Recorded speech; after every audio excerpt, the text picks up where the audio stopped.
কিন্তু আমার সঙ্গে রাজদরবারে যেতে হবে। হ্যাঁ,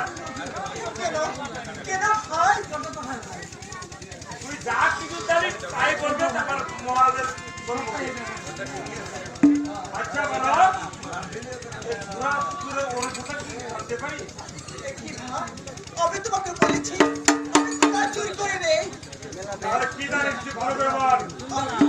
আমি শুধু অন্তরালের কাহিনী জানি। ঠিক আছে, তুই আপন করলে যা জানিস তাই বলবে আমাদের মহারাজের সঙ্গে।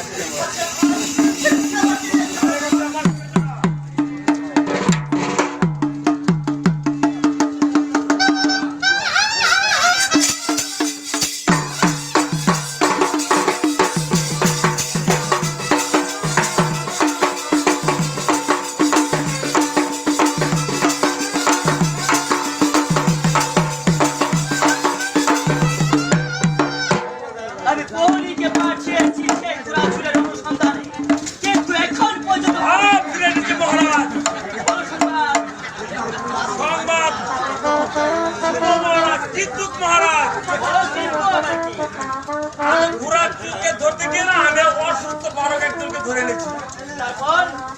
ওকে আমি হাসপাতালে দাঁড়িয়ে রেখেছি।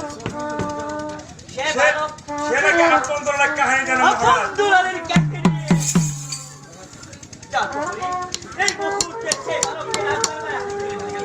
ঠিক আছে মহারাজ, আমি ঘুরিয়ে দেব।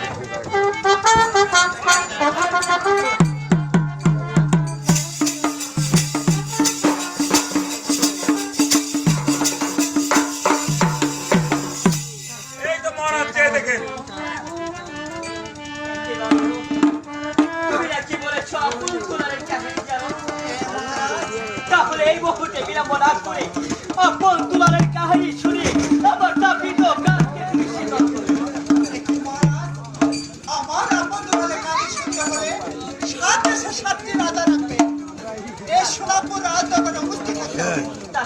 তারপর আমার আপন দুলারের কাহিনী আমি শোনাবো। কাহিনী শোনার পর কেউ হাসতে পারবে না, কেউ কাঁদতে পারবে না, কেউ পরিচয় না দিয়ে এই সোনাপুর রাজ দরবার ত্যাগ করতে পারবে না। ঠিক আছে বালক, তোমার সত্যগুলো আমি মেনে নেব।